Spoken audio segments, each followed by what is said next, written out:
नवाब साहब का हेलीकॉप्टर खराब हो गया। हाँ। अब्बा ने देखा, बोनट खोला, फैन बेल्ट उतरा हुआ था। फैन बेल्ट चला के जो सेल्फ मारा तो हेलीकॉप्टर स्टार्ट। नवाब साहब ने देखा तो वहां पे हेलीकॉप्टर का सफेद पेट्रोल रखा था। उन्होंने 2 हत्थियां उठाई मुझे और कहती पेट्रोल ले जा। बोले मैं ले आया। यकीन जानो अपनी स्कूटर में डाल के चला देता ना, जमीन से 5 फीट ऊपर चलता था।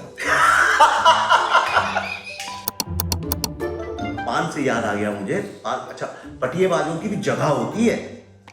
ऐसे ही पान की दुकान में भी आप देखिए, जब खड़े होते हैं उसके आसपास तो सबकी अपनी जगह फिक्स हो जाती है, वो वहीं खड़े हो जाते हैं। तो कोई नए सज्जन आए होंगे अपने सफेद सफेद कपड़े पहन के, उनने पान लिया होगा, बाहर से आया कोई, तो इनने पान थूक दिया, ऐसे पिचकारी मारी और उनको, अरे कहले क्या कर रहे हो ये?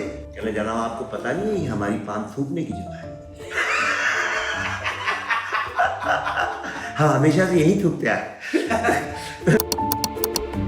भोपाली के अंदर एक सेंस ऑफ ह्यूमर उसके अंदर नेचुरल है। नेचर कैसे है कि वो सीधी बात नहीं करता।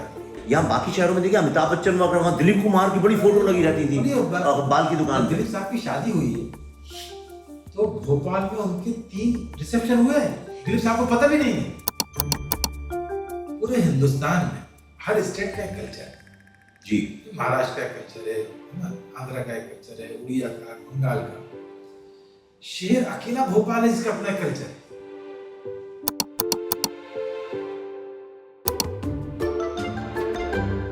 नमस्कार, welcome back to my podcast brutally honest.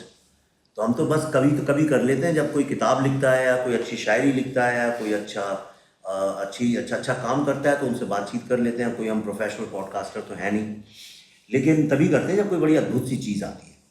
मैं भोपाल में बड़ा हुआ और जब मैं नया ग्वालियर से छोटा ही था भोपाल पहुंचा, और जब पहली बार मेरा वास्ता पड़ा, भोपाल की एक बड़ी कला है जिसको बोलते हैं पटिएबाजी।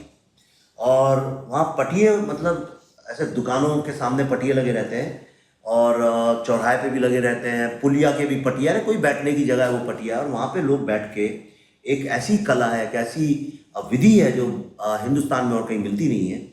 वहाँ बतौलेबाजी होती है और ऐसे ऐसे किस्से सुनाई पड़ते हैं कि आप कल्पना भी नहीं कर सकते हैं।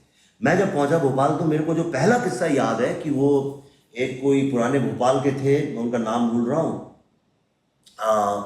तो बैठे थे, हम लोग छोटे थे बहुत, 8वीं 9वीं में पढ़ते थे और ये कॉलेज वॉलेज के लड़के थे। उन्होंने किस्सा बताया कि मियाँ देखिए ऐसा है कि अपन गए थे शिकार पे और पूरी रात बैठे रहे और इंतज़ार करते रहे, शेर आए ही नहीं और ठंड का मौसम था। सडनली ऐसा हुआ कि गले में पसीना आने लगा, बड़ी गर्मी लगने लगी। तो हमने कहा कि क्या चक्कर है, तो मुड़ के देखा तो पीछे शेर बैठा था, उसकी इतनी गरम सांसें गर्दन में लग रही थी। तो मैंने कहा तो आपने क्या किया? कुछ नहीं किया, हमने कॉलर ऊपर कर ली। तो ये छोटे छोटे किस्से भोपाल के हैं। और ये एक जो मेरे ख्याल से जो क्रिएटिविटी होती है वो ये होती है कि अपनी एक कल्चर को, संस्कृति को, हेरिटेज को समा के एक जगह पे जोड़ना। और ये काम किया एक बहुत ही बेहतरीन मेरे दोस्त भोपाल के, और भोपाली ही हैं और फिल्म इंडस्ट्री के बहुत ही जाने माने, और आज की तारीख में तो मेरे ख्याल से नंबर 1 राइटर भी हैं, थोड़े शायर भी हैं, और खुद इतने किस्से सुनाते हैं कि 1 घंटे की मीटिंग में आते हैं और फिर उसके बाद पता नहीं कब शाम हो जाती है, पता नहीं चलता है। तो हमारे साथ है रूमी जाफरी भाई। रूमी, कभी आपने सोचा था कि आप भोपाल के किस्से लिखेंगे और एक भोपाली के साथ बैठ के पहला अपनी किताब का पॉडकास्ट करेंगे? कभी नहीं सोचा था। तो सोचा ये नहीं था कि बम्बई आएंगे, फिल्म इंडस्ट्री में आएंगे, है ना। और दूसरी बात ये कि सच बात है, मैं जब से ये एक पहली बार होता ना, बड़े दिनों बाद कोई एक्साइटमेंट आया ना फिल्म, मैं बोला यार मैं पहला पॉडकास्ट कर रहा हूँ और वो भी अपने भोपाली भाई के साथ कर रहा हूँ और भोपाल के विषय पर कर रहा हूँ। और विषय भी ऐसा है जो सिर्फ मजा देता है। तो इनकी किताब है, इसका नाम है मेरे हिस्से के किस्से। तो ये किस्से सबसे पहले तो जो देखो आम जनता नहीं समझती है, और भोपाली तो जावेद साहब ने वो सूरमा भोपाली लिख के ऐसा कर दिया कि लोगों को लगता है, पर वो सूरमा भोपाली सही था कि नहीं, पहले बताओ। नहीं, क्या बिल्कुल सही। जावेद साहब ने भोपाली कैरेक्टर जो है ना, वो 1-2 सीन के अंदर बता दिया कि भोपाली क्या होता है। भोपाली किस्से जो अपन बता रहे हैं कि जो पटिएबाजी होती है, बतौलेबाजी, टप्पेबाजी, वो क्या होती है कि भोपाली एक फ्री का, हर आदमी फ्री में एंटरटेन हो रहा है भोपाल। 1 गिलास पानी या आधी कप चाय में बैठ के वो 6-6 घंटे निकाल देते हैं और सब कुछ लेते हैं। ये तुमने भी देखा है, मैंने भी देखा है। तो ये बतौरेबाजी टप्पेबाजी है क्या? ये मैंने बड़ा रिसर्च किया। पहले हम एक सुनाते थे, इसको सीरियसली लेते नहीं थे कि एक होता है वाकया, एक होता है सच, जो घटना आप बताते हो, है।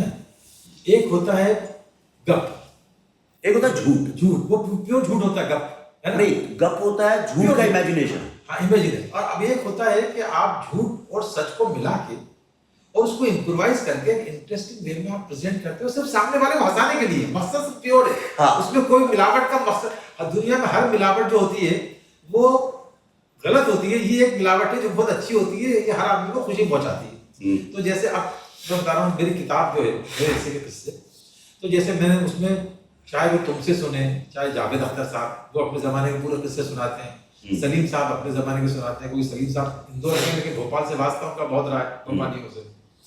तो जितने हमारे मेरे बचपन से लेके आज तक मैंने जितने सुने हैं दूसरों से और खुद जो सुनाता हूँ, तो एक दिन मुझे ऐसा ख्याल आया कि ये नए बच्चे जब सुनते हैं तो उनके लिए अनोखी चीज होती है कि यार ना कोई आगे कोई सुनाने वाला बचेगा ना कोई, तो ये क्या चीज थी। तो मैंने कहा इन सबको इकट्ठा करके किताब की शक्ल में बनाया जाए।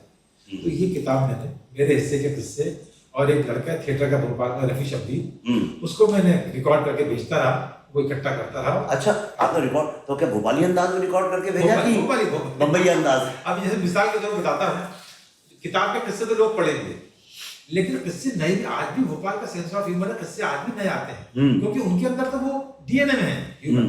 कि जैसे अभी नीरज चोपड़ा भाला फेंकने में जीत गया भाई, गोल्ड लेके आया। अब भोपाली की सुना, साहब ये इसने तो कुछ नहीं फेंका है, हमारे दादा अब्बा ने फेंका था। जो दादा अब्बा ने फेंका था, बोले हाँ नवाब साहब भी करवाते थे भाला फेंक, कॉम्पिटिशन करवाते थे अहमदाबाद पैलेस की पहाड़ी पे। बोले हमारे अब्बा, दादा अब्बा जो थे ना वो फर्स्ट आए थे, उन्होंने जो फेंका तो इंदौर से 4 किलोमीटर इधर गिर गया। तो सामने वाले ने कहा मियां जब फेंक ही रहे हो तो इंदौर ही गिरवा देते। तो बोले क्या 4 किलोमीटर की दादा अब्बा झूठ बोल दें? झूठ बोल रहा है, क्या झूठ? 4 किलोमीटर झूठ बोल देंगे। तो ये ईमान भी कोई चीज होती है भैया, क्या नहीं? ये नया भी चलता है। नहीं सच्ची में नहीं होता भोपाल का। अभी कुछ दिन पहले क्या हुआ कि ये अपने कोई बंदे थे न्यूज़ 18 के, तो वो जो घूमते हैं ना आजकल चुनाव का कवरेज करने के लिए, तो वो भोपाल भी पहुंच गए। अब भोपाल में उन्होंने कहा कि पोल टाउन में जाते, जैसे जनरली लखनऊ गए तो टुंडे की दुकान पे चले गए, तो सुन के ये तो गूगल से पढ़ के जाते हैं, तो वो पहुंच गया होगा वहां पे। आप यकीन नहीं करेंगे, वो 1 घंटे का एपिसोड है, गया तो 10 मिनट के लिए होगा, फंस गया वहां पे भोपालियों के बीच में, और रात का टाइम है, सब पटिये में बैठे हुए हैं। वो उसे किस्से ही सुनाने लगे बैठ के, कहने लगे कि वो कहने लगे अच्छा आप तो मुस्लिम है तो आप होली मनाता है? कहने लगे नवाब साहब के जमाने से मंगाते, तालाब बना ही क्यों था? कहने लगे होली में यहाँ पे भांग मिला देते थे और लोग पीते थे। तो कहने लगे अच्छा तालाब में पीते थे? तो कहने लगे एक बार तो इतनी ज्यादा भांग हो गई, पूरा शहर भांग पी के सोने लगा था। नवाब साहब ने कहा तो गड़बड़ हो जाएगा, तो रोकें कैसे? तो उन्होंने उसके लिए ढक्कन बनवाया, ढक्कन लगा, तब जाकर लोगों ने पीना बंद किया। अब तो ऐसी होली मनाते, वो भी सोच के क्या होगा, क्या चक्कर है। एक और सुनाऊं जो किताब में धीरे बहुत नवाब साहब से याद आया, लाजवाब है। बोले साहब तो नवाब साहब का हेलीकॉप्टर खराब हो गया। हाँ। अच्छा भोपाली एक्सेंट भी सुनाऊंगा मैं। हाँ। किताब में भी मैंने यही किया है, एक्सेंट लिखा है, लिखा एक्सेंट में है, और नीचे एक्सेंट में शब्द का मतलब भी लिख दिया है। अच्छा। कि अगर किसी को पढ़ने में समझ में नहीं आ रहा कि ये मैंने कर लिया है, सही तलफ्फुज रहे पढ़ने में, तो उसका समझने के लिए नीचे लिख दिया है। तो वाले साहब वो नवाब साहब का जो स्टेट हेलीकॉप्टर था वो खराब हो गया, स्टार्ट नहीं हो रही। नवाब साहब ने अपने जितने अंग्रेज मैकेनिक थे सबको बुला के दिखा दिया, सब सर के बल हो गए, स्टार्ट नहीं हुआ। बोले फिर हमारे अब्बा की याद आई उनको कि अब तो इरफान में ही चला सकते, कोई कर सकते हैं, बड़ा नाम था उनका, हर चीज ठीक कर देते थे। बोले बुलाया, अब्बा गए, अब्बा ने देखा, बोनट खोला, फैन बेल्ट उतरा हुआ था, फैन बेल्ट चला के जो सेल्फ मारा तो हेलीकॉप्टर स्टार्ट। नवाब साहब बोले अरे क्या बात है इरफान मियां, शुक्रिया। बोले बताइए आपको क्या चाहिए? अरे हुजूर आपकी खिदमत का मौका मिला मुझे, इससे बड़ी क्या चीज है, मुझे कुछ नहीं चाहिए। अरे आपने स्टार्ट कर दिया, कुछ तो आपका, बोले मेरा कोई मेहनत थोड़ी लगी, मैंने देखा फैन बेल्ट उतरा, चढ़ाया, स्टार्ट हो गया, आपकी दुआएं चाहिए। बोले कुछ तो लेना पड़ेगा। तो मैंने जो आपको दिल चाहे दे दूँ। नवाब साहब ने देखा तो वहाँ पे हेलीकॉप्टर का सफेद पेट्रोल रखा था। उन्होंने 2 अर्थियाँ उठाई मुझे और कहा ये पेट्रोल ले जा। बोले मैं ले आया। यकीन जानो अपनी स्कूटर में डाल के चलाता था ना, जमीन से 2.5 फीट ऊपर चलता था। ऐसी मुझे याद आया वहाँ। अच्छा, भोपाल का क्या है कि बुधवारे के बतौलेबाज अलग है, इतवारा के अलग है, ईदगाह के अलग है। तो मुझे कहने लगे कि मियाँ तो गाड़ी खड़ी हुई थी उनके यहाँ, जैसे अपन शूटिंग करने गए थे ना, तो वहाँ गाड़ी खड़ी रहती है ना, पुरानी पुरानी टाइप की, वो जो चलती भी नहीं है। कहले ये क्या? अरे कहने लगा आप नहीं जानते ये गाड़ी तो नवाब साहब की गाड़ी। मैंने कहा अच्छा, नवाब साहब की गाड़ी आपके कैसे आ गई? तो अहमदाबाद है ना वो, अहमदाबाद पैलेस, हाँ, उसके नीचे नूरे सभा के नीचे। हाँ, तो वहाँ की बात बता रहा हूँ मैं आपको। हम नहीं रहते, हमारे हम लोग रहते थे वहाँ 74 बंगले, उसके बाद यारे कॉलोनी, तो हमारे लिए फिर भी ओल्ड। वो तो कहता है, मैंने कहा ये गाड़ी नवाब साहब की सच्ची में क्या? कहने लगे आप बिल्कुल यकीन मानिए। तो मैंने कहा अच्छा, अरे तो कब से? कह रहे क्या नवाब साहब एक बार बड़े खुश हो गए, उन्होंने हमारे अब्बा जान से कहा गाड़ी लेके चले जाओ। गाड़ी चल के हम लोग रायसेन में रहते थे, जा रहे थे, बस रायसेन से 2 किलोमीटर पहले जो है गाड़ी रुक गई। बड़े परेशान हम गए, उसको खोला तो उसके अंदर इंजन ही नहीं था। तो हमारे अब्बा गए नवाब साहब के पास, कहने लगे ये कैसी गाड़ी है बिना इंजन के चल गई? कहते हैं अरे नवाब की गाड़ी है, 250 मील तो ये रेपुटेशन पे चल जाती है। दूसरी बात ये घर पे तो है, लेकिन मैंने एक और चीज नोटिस की है, तुमने भी की होगी, जो मैं हमेशा से अपने लोगों को बोलता हूँ शुरू से, जब मेरे इंटरव्यू भी है, कि मेरे जो खासतौर से मेरी जो कॉमेडी फिल्म है, इवन मेरी राइटिंग है हर तरह की। अरे जो लोग नहीं जानते, मैं उनको पहले बता दूं कि कितनी 60 फिल्में लिखी हैं आपने। कूली नंबर 1, हीरो नंबर 1, अभी आई थी वो टाइगर वगैरह की, बड़े मियाँ छोटे मियाँ। हाँ, ओरिजिनल वाली, वो हिट फिल्म थी, ये वाली नहीं, वो उसकी बात कर रहा हूँ।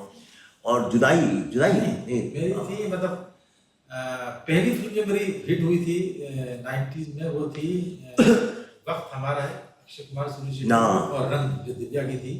फिर एक मेरी सीरियस फिल्म आई शाहरुख की अंजाम, माधुरी के साथ। हाँ। फिर उसके बाद फिर डेविड के साथ लगा, तो डेविड साहब की 21 फिल्में लिखी।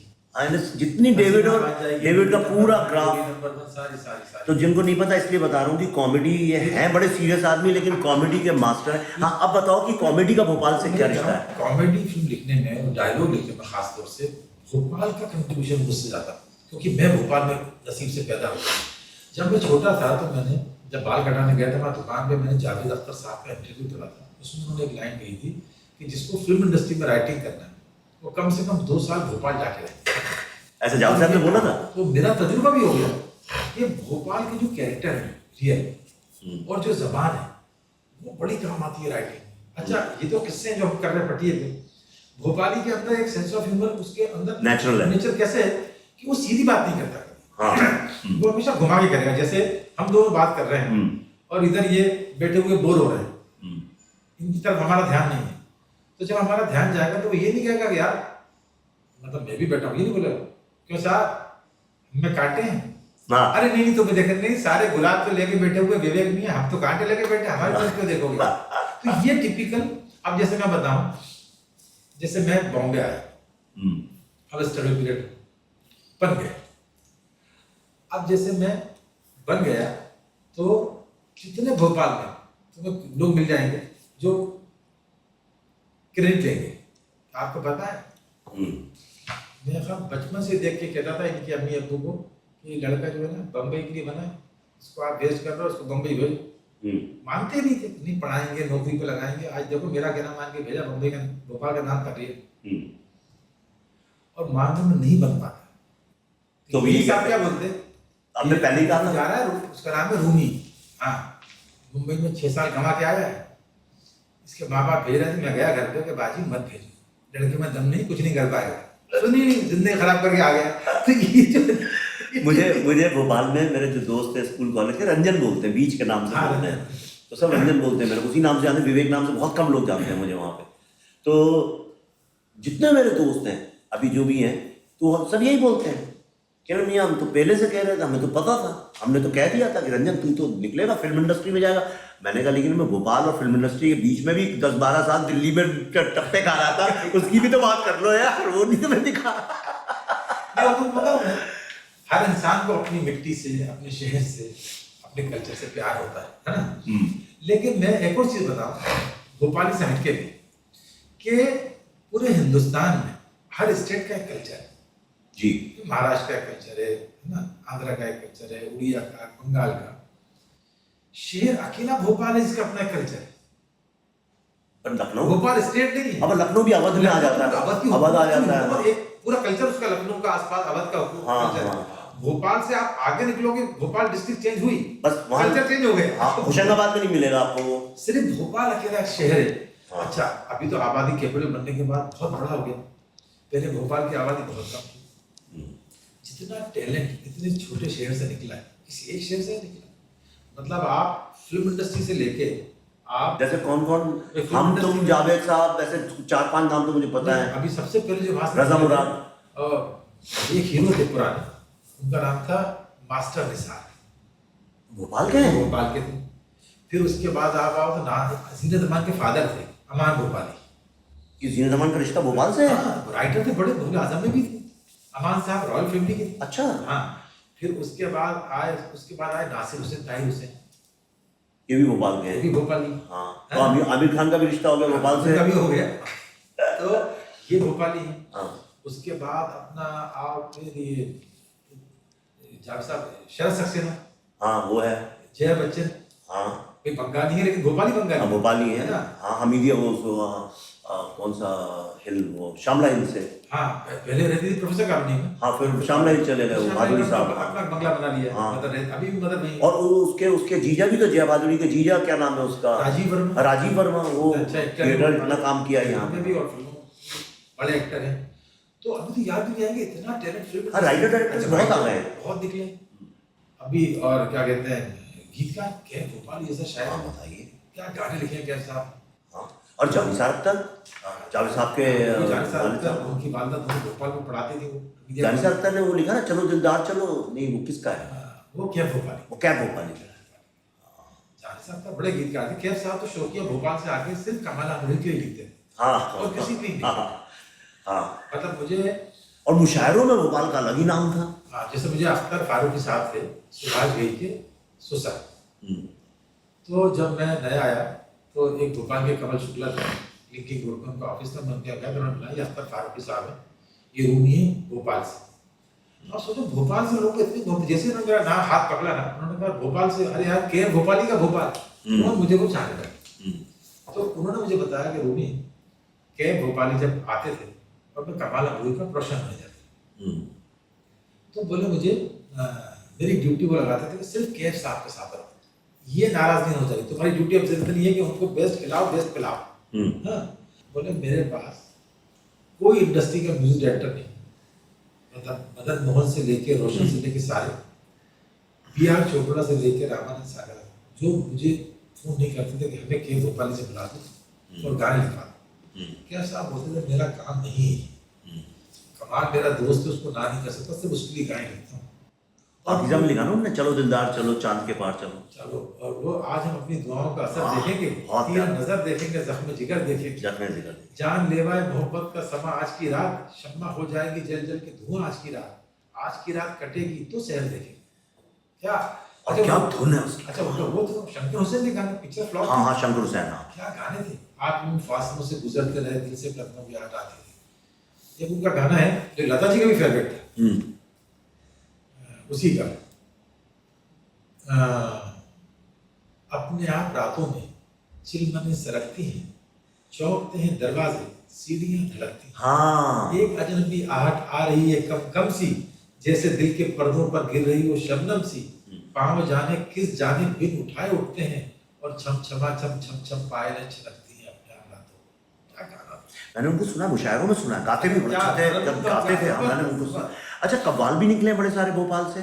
कव्वाल तो अभी तक चल रही है, कव्वाल थे बहुत और बड़े फेमस कव्वाल निकले। सबसे बड़े कव्वाल है अपने उस्ताद मुनव्वर मासूम भोपाली, मुंबई में टाइम में जब भी शुरू करता है उनकी कव्वाली शुरू करता है अपना फेस्टिवल। और सिंगर्स निकले कितने आपके, आप तो बना रहे थे ना उनके ऊपर, वो बेगम के ऊपर वो लिख रहे थे ना आप। हाँ, शकीला बानो के ऊपर पहली कव्वाल, महिला कव्वाल शकीला बानो भोपाली, और कितनी फेमस, मतलब। अच्छा, और आपको बताता हूँ, वो छोड़िए, इंडिया में सबसे अधिक मॉडर्न टाइम में रेवोल्यूशनरी अगर कोई शायर हुआ है, दुष्यंत कुमार। क्या बात है। करेक्ट, दुष्यंत कुमार। और जो सबसे बड़ा व्यंग्यकार हुआ है, शरद जोशी। हाँ, हम बचपन से तो मैं हमारे घर आते जाते थे हमारे तो दुष्यंत कुमार की जो किताब है दरख्तों से, मेरे पिताजी को समर्पित है। अरे वाह। हाँ, तो मैं सबके साथ बड़ा हुआ हूँ। हम उनके बेटे हमारे दोस्त, एक ही क्लास में हम सब लोग थे। बड़ा अफसोस की बात है, उनको किस तरह से हिंदुस्तान में कलाकारों को सरकारें खत्म करती हैं। ये दो एग्जाम्पल हैं, दुष्यंत कुमार और शरद जोशी। इस बात कितने बड़े लोग, कितने बड़े लोग हैं। कोई मैं हमेशा मैं लोग बताता हूँ कि व्यंग क्या होता है, और दुनिया में सबसे छोटा व्यंग जो है ना, सबसे छोटा है वो शरद जोशी का। अरे भाई, शरद जोशी का सरकार ठोस कदम उठा रही है बोला है ना, तो शरद जोशी ने क्या कहा, सरकार ठोस कदम उठा रही है।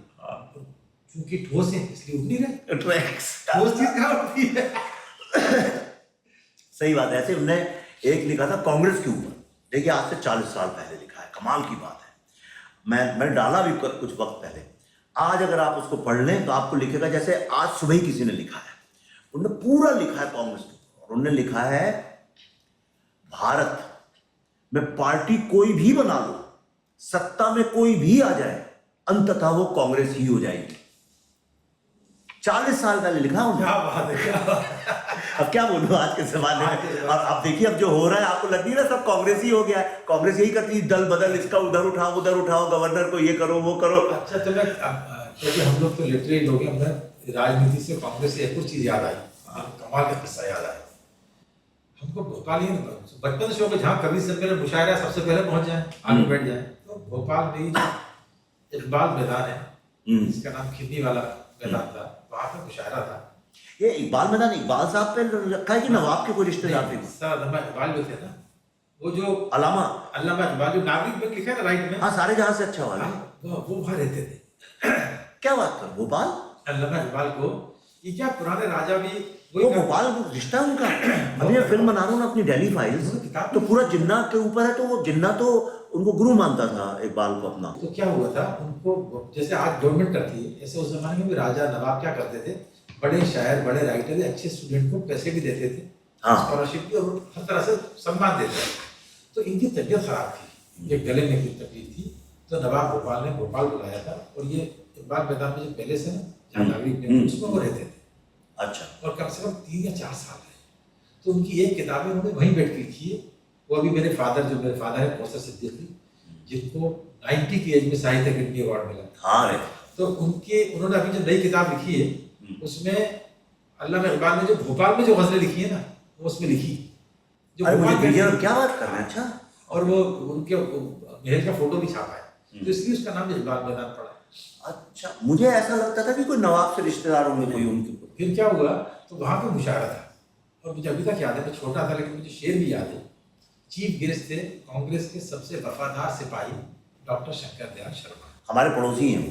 अरेरा कॉलोनी में हमारे बगल वाला घर उन्हीं का है। तो वो स्टेज पे बैठे बेचारे, हाँ, और मुशायरा चल रहा है, और एक शायर थे राज इलाहाबादी। हाँ, मुझे अभी तक शेर याद है कि जो है कांग्रेस की हुकूमत थी, और बड़ा जो भी चल रहा था पॉलिटिकल माहौल उस टाइम पे देश में, तो राज इलाहाबादी ने शेर बोला, 70s की बात है, कि जख्म पत्ता पत्ता है, दर्द डाली डाली है।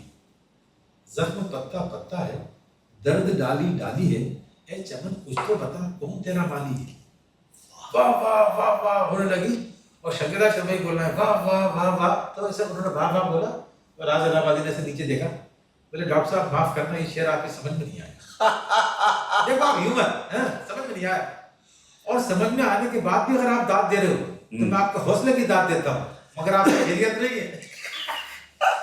सही बात है, वो बेचारे फंस गए। हाँ, क्या बात है। नहीं, पर अच्छा, और राजनीति में भी ऐसा नहीं है कि भोपालियों का राजनीति में नहीं रहा हुआ। कितना राष्ट्रपति बने देश, राष्ट्रपति बने, और कई सारे लोग निकले। ब्रजेश मिश्रा वगैरह जो थे, इंदिरा गांधी के पूरे टाइम अटल जी के सुरक्षा सलाहकार थे। हाँ, और इंदिरा गांधी के पहले थे, उसके पहले पता है आपको? नहीं, इनके थे। हाँ, इंदिरा गांधी के तो डीपी मिश्रा थे। इंदिरा गांधी के गुरु थे डीपी मिश्रा, जो सुधीर मिश्रा के नाना है, जो चीफ मिनिस्टर रहे। चीफ मिनिस्टर, और नेहरू जी की डेथ के बाद इंदिरा गांधी को वही गाइड करते थे। हाँ, और उसके बाद क्या क्या भोपाल से लोग निकले। शंकर दयाल शर्मा हॉकी मतलब भोपाल तो हॉकी का हाँ, कहलाता है। हॉकी का मतलब हिंदुस्तान की टीम में कभी ऐसा नहीं रहा कि 2-3 लड़के भोपाल के वो नाम। कैप्टन एमपी भी तो बने, क्या नाम मैं भूल रहा हूँ, असलम शेर खान। असलम शेर खान, वो तो जब पाकिस्तान में गोल मारा स्टार बन गया। स्टार बन गया, मेंबर। राज कपूर तक ने उनके लिए डिनर रखा है। हाँ, और हॉकी का जब मैच होता था इंडिया पाकिस्तान, छुट्टी होती थी पूरे भोपाल में, सब स्कूल कॉलेज बंद। और क्यों था भोपाल में? भोपाल के नवाब भोपाल जो थे ना, और उनकी बेटी थी आबिदा सुल्तान, जो क्राउन प्रिंसेस थी। इन लोगों को इन्होंने शुरू किया था तो साइकिल पोलो। क्या? साइकिल पोलो एक होता है घोड़ों का, हॉर्स पोलो, साइकिल के साथ इन्होंने साइकिल पोलो शुरू किया था और पूरे हिंदुस्तान सब खेलना शुरू कर दिया था। अहमदाबाद पैलेस में साइकिल पोलो का ग्राउंड था। फिर इन्होंने हॉकी शुरू की, तो भोपाल की टीम का नाम था भोपाल वंडर्स, जिसने पूरी दुनिया में नाम कमाया हुआ था। जबरदस्त प्लेयर थे। तो उसमें से 3-4 प्लेयर हमेशा हिंदुस्तान की टीम में रहे। ओलंपिक, कितने ओलंपियन है भोपाल के? बहुत, इतने सारे, इसकी हद नहीं। और तो हॉकी प्लेयर बहुत निकले। क्रिकेट मंसूर अली खान पटौदी, भोपाल के नवाब, वो भी क्रिकेट में निकला। उसके बाद भी नाम भी याद नहीं आते कितने लोग निकले हैं भोपाल से हर फील्ड में। इसीलिए आप ये देखो ना कि जब ये हुआ कि एक कल्चरल कैपिटल भोपाल को बोल के भारत भवन वहीं बनाया गया। हाँ, आप देखिए बाबा कारंत रहे वहाँ, स्वामीनाथन ने पेंटिंग का सारा वो किया। तो हिंदुस्तान के सारे बेस्ट आर्टिस्ट को लाके कल्चरल कैपिटल का नाम देके भोपाल में सारी आप कथक में कार्तिक महाराज, ध्रुपद में उस्ताद मोइनुद्दीन खान डागर, बताइए, कारंत जी को लाए, स्वामीनाथन जी को लाए, सब बेस्ट। और उत्सव, अब जो लोग नहीं जानते हैं, जो सबसे बड़ा कल्चरल फेस्टिवल इंडिया में होता था उसका नाम था उत्सव। ये अशोक वाजपेयी ने चालू करवाया था। और ये रविंद्र हॉल जो है, टैगोर हॉल एक्चुअली, उसके पीछे होता था, वहाँ ओपन में होता था। और ऐसा आपके सारे हयवदन वगैरह, गिरीश कर्नाट के, सत्यु साहब के, सब मैंने सब वहीं देखे, मुझे क्या पता है। हाँ, सारे वहीं पे हुए हैं। और जितने इंडिया के नंबर 1 प्लेस हैं हुए, अपने ये जो आगरा बाजार, हबीब तनवीर साहब, वो भी तो सारा भोपाल में ही उन्होंने अपना बनाया सारा का सारा। तुमको एक कमाल की बात बताऊं कि जब उन्होंने क्या, राजा वो नाम था उनका, कौन से सिंह यूपी के, उन्होंने और आजाद दो गवर्नमेंट हिंदुस्तान में आजादी से पहले हिंदुस्तान में आजादी का ऐलान करके बनी थी। एक सुभाष चंद्र बोस ने ऐलान किया था, है ना। और एक क्या नाम था, महाराजा कौन से हैं वो यूपी के, उन्होंने अफगानिस्तान में रह के और पूरा यूरोप उधर जाके अपनी गवर्नमेंट आजाद डिक्लेयर की थी, जिसमें वो राष्ट्रपति थे हिंदुस्तान के और प्रधानमंत्री थे अफगानिस्तान जो चले गए थे। हाँ, मौलाना बरकतुल्ला भोपाली पहला प्रधानमंत्री। हाँ, तभी तो बरकतुल्ला यूनिवर्सिटी है हमारी। हाँ, वो हाँ, एक्चुअली मैं जब पढ़ता था तो उसका नाम था यूनिवर्सिटी ऑफ भोपाल। तो जब हमने जब पढ़ के निकल गए तो उसके बाद उसका नाम बरकतुल्ला यूनिवर्सिटी रख दिया। मैं बहुत चिढ़ गया, मैंने कहा यार क्या इतना अच्छा यूनिवर्सिटी। देखिए जवान लड़का सुनने में अच्छा लगता है, दिल्ली गए, लड़कियों ने क्या पूछती हैं कहाँ से आए हो, कहीं यूनिवर्सिटी ऑफ भोपाल से, ऐसा लगता है जैसे हार्वर्ड से आए सुनने में। उसका नाम बरकतुल्ला रख दिया। मुझे कहा यार बड़ी शर्म की बात है। तो मैंने कहा किसके ऊपर रखा, तो मुझे जब पता चला कि इनके ऊपर रखा, मैंने कहा बड़ी शान की बात है। अच्छा, और तुमको एक और चीज कमाल की बताऊं भोपाल के बारे में, कि बीच में गवर्नमेंट ने भोपाल का नाम चेंज किया है, जो रिजेक्ट हो गया। कब? ये 7-8 साल पहले की बात। क्या बात कर रहा? तो पता नहीं, बहुत हंगामा हुआ था। नहीं, मुझे नहीं पता। हेडलाइन उन्होंने रख दिया था भोजपाल। मैं तो अनशन पे बैठ जाऊं, उसका नाम चेंज कर दो। तो ये हुआ, क्या हुआ, भोपाल के जितने आर्टिस्ट थे, पेंटर थे, जर्नलिस्ट थे, हंगामा करके सड़क पे आ गए। और तो कि भोपाल, तो उसमें बड़ा अच्छी बात कई लोगों ने टीवी पे बोली। दिनेश राय थे भोपाल के, बड़ा काबिल आदमी थे, श्याम मुंशी, है ना, और इवन जावेद साहब और सलीम साहब। तो मुझे बड़ा अच्छा याद आया, उन्होंने बोला नवाब साहब को भोपाल वर्ड से इतना प्यार था कि उन्होंने मर्जर में जो एग्रीमेंट है ना, उसमें लिखा है कि भोपाल का नाम नहीं बदला जाएगा। तो सलीम, जावेद और सबने टीवी पे जितने भोपाल के कलाकार थे, उन्होंने ये बोला कि भाई भोपाल का नाम क्यों बदल रहे हो, भोपाल तो ना औरंगजेब के नाम पे है, ना किसी आक्रांत, भोपाल तो भोपाल है, ना ये हिंदू है ना मुसलमान है, इसका कोई मतलब ही नहीं है, ये भोपाल है। तो जावेद साहब को अच्छा बोला था टीवी पे, वो भोजपुर के चक्कर में कनेक्शन निकला कल ये सूरमा भोजपाली हो जाएगा। रिजेक्ट हो गया वो, भोपाल ही रहा। चलिए, अच्छा हुआ। पर मेरा इस बारे में जो नाम बदलने की जो ये राजनीति है, इसके बारे में मेरा अपना एक सुझाव है। और मैंने, हम जब पढ़े लिखे लोग बात करते हैं, करनी चाहिए इस तरह। क्या गया है आजकल ना, कि समझदार पढ़े लिखे लोगों ने बोलना बंद कर दिया, बात करनी बोल दी है, अपनी बातें सामने रखनी बंद कर दी। मैं 2 बातें, अब आपका हो गया तो मैं निकल आई मेरे दिमाग से। एक तो मेरे को क्या लगता है कि नाम बदलना ठीक है, आप बदल लीजिए, कई कंट्रियों ने किया है, जर्मनी ने भी किया है, कई लोग हैं वो करेक्ट करते हैं अपनी हिस्ट्री को वक्त के हिसाब से, मुझे कोई प्रॉब्लम नहीं है। आप भी अगर आपके घर का नाम समझिए बरकतुल्ला महल है, अब आपके बच्चे बड़े हो गए, पढ़ के अमेरिका से आ गए, अंग्रेज लड़कियों से शादी कर ली, आ गई, उनका नाम बदलने का मन कर गया तो रख सकते हैं, आशियाना रख लें, उससे कोई प्रॉब्लम नहीं है। मैं ये कहता हूं कि आप नाम क्यों बदल रहे हैं।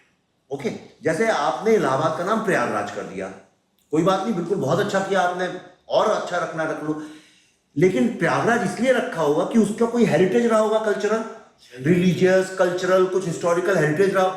मैं ये कहता हूं अगर नाम बदल रहे हो तो उस हेरिटेज को भी तो स्थापित कर दो फिर से एक बार। हाँ, सही बात। ये नहीं कि शहर तुम्हारा वैसे ही गलीच है कि नहीं, प्रयागराज का कोई अंश ही नहीं बचा है और आपने रख दिया।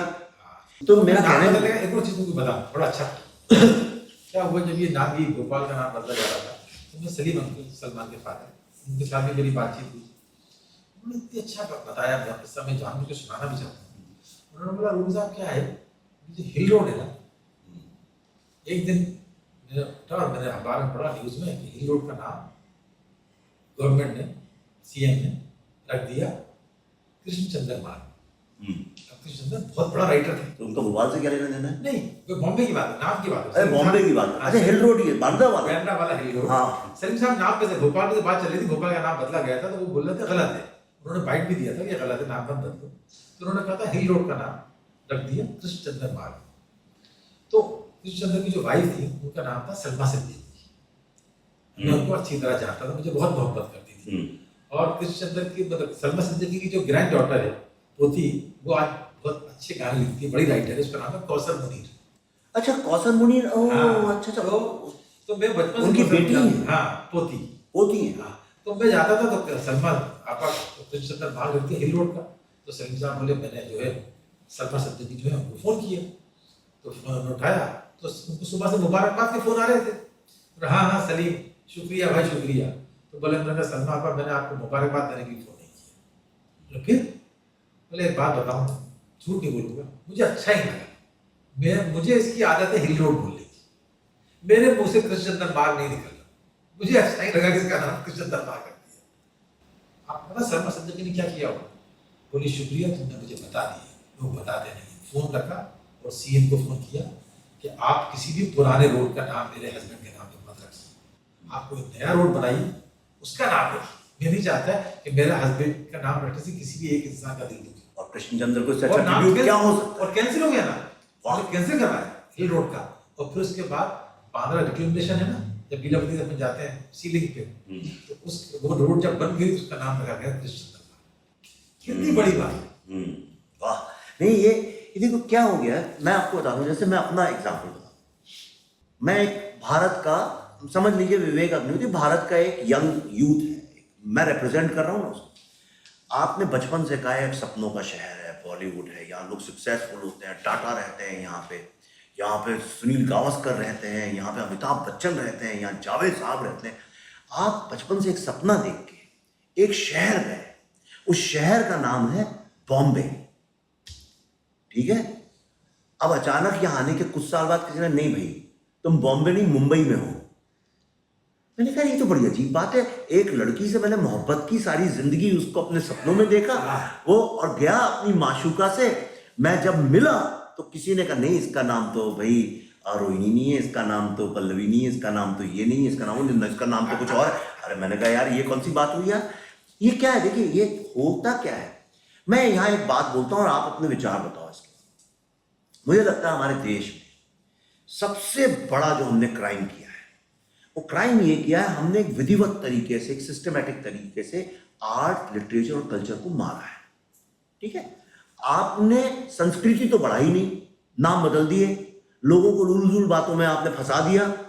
आपको यही नहीं पता है लोगों को कि आपके शहर में कौन पैदा हुआ है। मैं ये बताइए, क्या इलाहाबाद में रहने वाले लड़कों को ये पता है कि उनका क्या कंट्रीब्यूशन है भारत के स्वतंत्रता संग्राम में?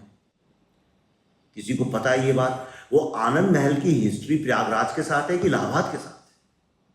क्या बात है, बहुत अच्छी बात है। करेक्ट। पहले आप समझाओ कि भाई क्यों कर रहे हैं तुम्हारे बाप दादा।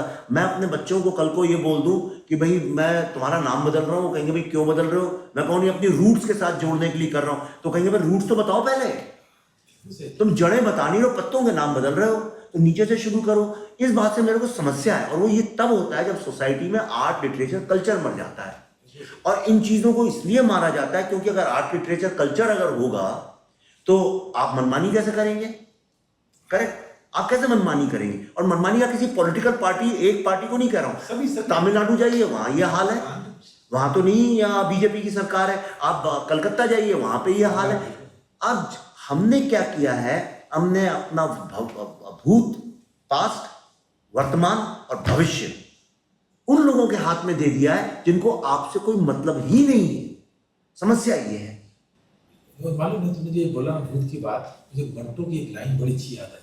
मंटो ने क्या लिखा है, प्रैक्टिकल बात तो ये है कि इंसान कोई कुली नहीं है जो अपने पास्ट का बोझ, अपने भूत काल का बोझ अपने कंधे पे उठाकर चले। जो अपने पास्ट का बोझ अपने कंधे पे लेके चलते हैं उनका पास्ट होता है, प्रेजेंट होता है, लेकिन उनका भविष्य नहीं। बिल्कुल, है ना? ये पुरानी बातों को ढोके जिस आज के टाइम में और आने वाले वक्त के लिए जो मुसीबतें खड़ी कर रहे हैं, ये अच्छी चीज नहीं है।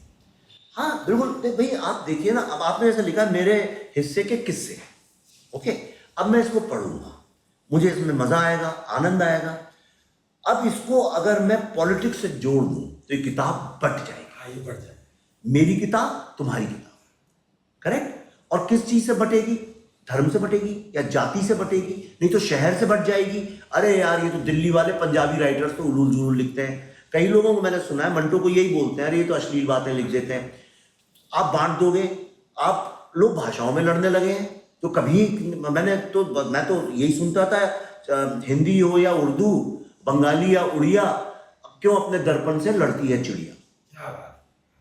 है कि नहीं? हिंदी या उर्दू, बंगाली या उड़िया, क्यों अपने दर्पण से लड़ती है चिड़िया? मैं तो ये सुन के बड़ा हुआ हूं। अब आप लैंग्वेजेस में लड़ाने लगे, प्रांतों में लड़ाने लगे। हर चीज अगर बढ़ जाएगी, लड़ने लगेंगे लोग, तो सबसे पहली जो आत्मा है वो मर जाएगी आपकी। शायरी कैसे होगी? तो मैं दुनिया घूमा हूं, मैं भी घूमा हूं। मैंने एक चीज नोटिस की, कई बार लोगों को बताया कि हम जो है ना, जब बाहर जाते हैं कहीं, तो आप यहाँ पे अब मिलता हूँ किसी से, कहाँ से हो? जी मैं महाराष्ट्र से। कहाँ से हो? जी मैं बंगाली, मैं तमिल हूँ, मैं तेलुगु हूँ। और बाहर आप किसी से मिलते हो, लंदन में, अमेरिका, कहाँ से हो? जी मैं इंडिया से। तो मैं कहता हूँ बाहर इंडियन मिल रहे हैं, हिंदुस्तान के अंदर हिंदुस्तानी नहीं मिल रहा है, हिंदुस्तान के बाहर हिंदुस्तानी मिल रहा है। सही बात। मुझे मैं कई बार, अब थोड़ा कम कर दिया, पहले मैं लिखता था, तो मैं लिखता हूँ तो ये तो नहीं मैं, मेरा दुष्यंत कुमार जैसा, मैं ये नहीं सोचता कि ये हिंदी का शब्द है, ये उर्दू का शब्द है। तो लिखता हूँ तो कई सारी चीजें उर्दू में, कुछ चीजें उर्दू में ही आप बोल सकते हो, है ना? जैसे अगर आप राजा शब्द यूज करो और शहंशाह करो, दोनों में कितना फर्क है कि नहीं? है ना?